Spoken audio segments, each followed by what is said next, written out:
Our famous American inventor is Bette Nesmith Graham. She invented liquid paper, which we might call whiteout. In 1951, she was a secretary. She got tired of the mistakes made from electric typewriters. She saw painters paint over their mistakes. It gave her the idea of painting over mistakes on paper.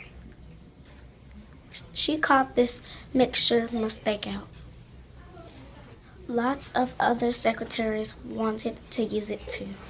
She started selling this product, and the sales were over 1 million units each year. That's a lot of sales. In 1958, she put in the ingredients and then called it liquid paper. She added the chemicals and called it liquid paper.